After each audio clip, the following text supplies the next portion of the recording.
তার মানে চিন্তা করে প্রশ্ন করার ক্ষমতা একটা গুণ পেলাম আমরা।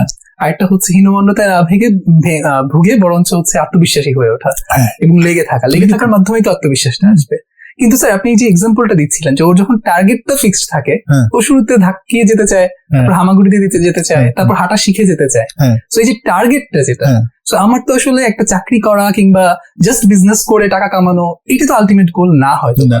তাহলে আপনি যে পারপাসের কথা, পোটেনশিয়ালের রিয়েলাইজেশনের কথা বলছেন, সেটা আসলে কি রকম? সেদিন একটা স্পিচ শুনলাম, এটাকে বলে স্টেটস এ কমেন্সমেন্ট স্পিচ। আচ্ছা, এটা হচ্ছে কনভোকেশনে ভ্যালিডিক্টোরিয়ানরা একটা স্পিচ দেয়। তো এটা আমেরিকান একটা ইউনিভার্সিটি। তো ওখানে যে মেয়েটা দিচ্ছিল স্পিচটা, সে বেশ একটু মোটা সোটা, তো ওকে এটা নিয়ে মানুষ টিজ করে। আচ্ছা, তারপরে তার আবার একটা স্কিন কন্ডিশন ছিল, হ্যাঁ, স্কিনের প্রবলেম ছিল।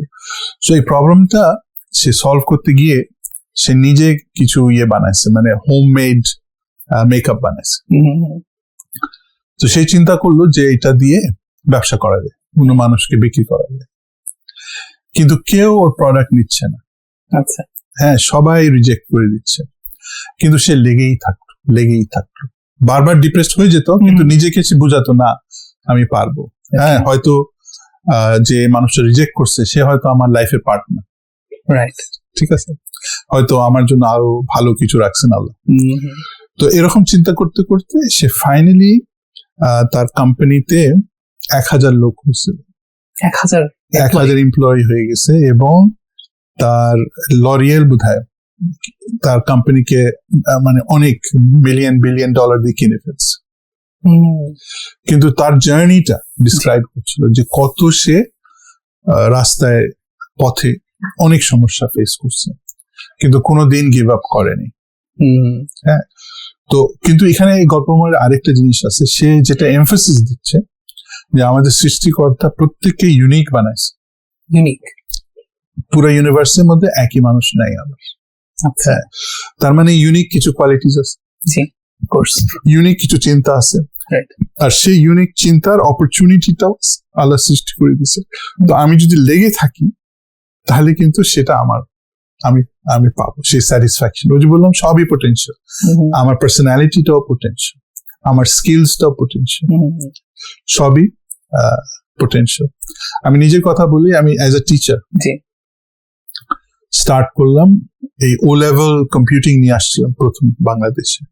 তো প্রথম স্কলাস্টিকা বলে একটা স্কুল, তো তাদের বিকালে, কারণ আমাদের তো ছিল না, বাসা বাড়ি কিছু ছিল না, বিকালে বললাম যে 2টা কম্পিউটার রাখবো, আর আপনাদের স্কুলের কেউ বাচ্চা যদি ও লেভেল কম্পিউটিং দিতে চায় তো ওদেরকে করাবো। কত সালের কথা স্যার?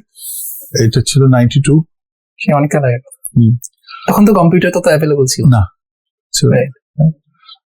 তো প্রায় 4 কি 6 জন বাচ্চা তখন আসতো আর কি বিকালে। আপনি এটা কেন শুরু করেছিলেন? হ্যাঁ, কেন শুরু করেছিলেন? বিকজ কম্পিউটিং ছিল না কোথাও। মানে এটা মাথায় আসলো যে এটা গ্যাপ আছে। হ্যাঁ, কারণ আমার সাথে যে বন্ধুটা ছিল ও আবার কম্পিউটার সায়েন্সে সিটি ইউনিভার্সিটি লন্ডন থেকে গ্রাজুয়েট করে আসছিল। তো আমরা দুজনে মিলে এই বুদ্ধিটা করলাম, তাহলে কম্পিউটার ঢুকাতে হবে আর কি। তো এটা যে স্টার্ট করলাম, 6টা বাচ্চার বুঝে আসলো। তো ওখানকার যে প্রিন্সিপাল ইয়াসমিন মুর্শেদ, যখন ও লেভেল কমপ্লিট হলো ওনাকে ডাকছিলাম প্রাইজ গিভিং। তো উনি এসে বললো যে এটা কি ও লেভেল সাবজেক্ট না, এটা তাহলে আমাদের বাচ্চাদের জন্য সকালে অফার করো, নর্মাল টাইমে। ওখানে চালু করে দিলাম, কিন্তু ছাত্ররা খুবই খারাপ পারফরমেন্স করতো, সি আর ডি। তো উনি ডাকলেন, ইয়াসমিন মুর্শেদ ডেকে বললেন, ইউসুফ, বাকি মানে ইউ হ্যাভ এ পিএইচডি, কিন্তু তোমার ছাত্ররা সি আর ডি পায়, আর যে টিচারদের পিএইচডি নাই ওদের ছাত্র সব এ পায়, কি করব? তো অনেক চেষ্টা করি কিন্তু উঠে না। 1 বছর পরের বছর মধ্যে একটা বি উঠছে। আচ্ছা, তো আমি দেখলাম যে আমার যে ব্যাচ অন্য টিচারের কাছে যায় সব এ পায়, কিন্তু আমি দেখলাম এরা তো সেন্টেন্সও লিখতে পারে না প্রপারলি, তো কিভাবে এই পায়? তো ওই টিচার বাসায় গেল। হ্যাঁ, বাসায় গিয়ে ও টিচার বলে না, কিন্তু ফাইনালি রাজি হলো, বললো যে আমি গত 10 বছরের পেপার গবেষণা করছি, গবেষণা করে প্যাটার্ন বার করছি, আর উত্তরেরও প্যাটার্ন সব বার করছি, তারা শুধু নাম্বার গুলো চেঞ্জ করে আর মানে একটা সিস্টেম করে দিয়েছে, ছাত্ররা এই পায়। হ্যাঁ, তো আমি চিন্তা করলাম যে না, আমি এই ফাঁকিবাজিতে আমি নেই। তো তারপরে অনেক স্কুলে কিন্তু এটা চালু হয়ে গেছিল। তো একটা স্কুলে একদিন একজন মিষ্টি নিয়ে আসছে পরীক্ষার পরে, তো সে 7টা সাবজেক্ট বসছিল, তো সে 6টা A পাইছে আর একটা B পেয়েছে, সেটা আমার সাবজেক্ট। তো আমি বললাম তুমি বাকি টিচারদেরকে মিষ্টি দাওনি? বল না স্যার। কেন? বল স্যার এই বিটা আমার আর বাকি এ হচ্ছে টিচারদের। ছাত্র কিন্তু বোঝে, মুখস্থ যে করিয়ে দিয়েছে স্টুডেন্ট কিন্তু বোঝে, কিন্তু আমি মুখস্থ করাইনি, সে নিজের থেকে যা পারছে। তো কিন্তু এই যে এ কিভাবে আনতে হয় চেষ্টা করতে করতে করতে 5 বছর লাগছে। হ্যাঁ, আফটার ডুইং এ পিএইচডি। তো 5th ইয়ারে গিয়ে, 5th ইয়ারের পরে আর কি, একটা স্টুডেন্ট যদি আমার সাথে এখন 2 ঘন্টা বসে এখন এ পায়।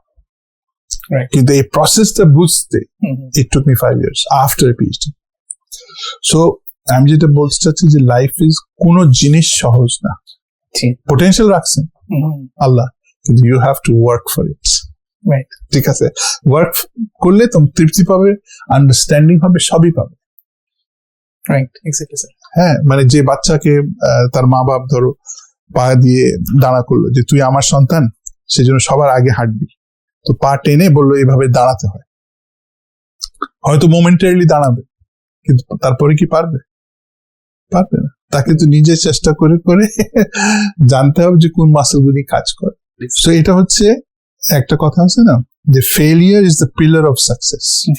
হ্যাঁ, তো তাকে 99 বার পড়তে হবে, তারপর সে সাকসেসফুল হবে।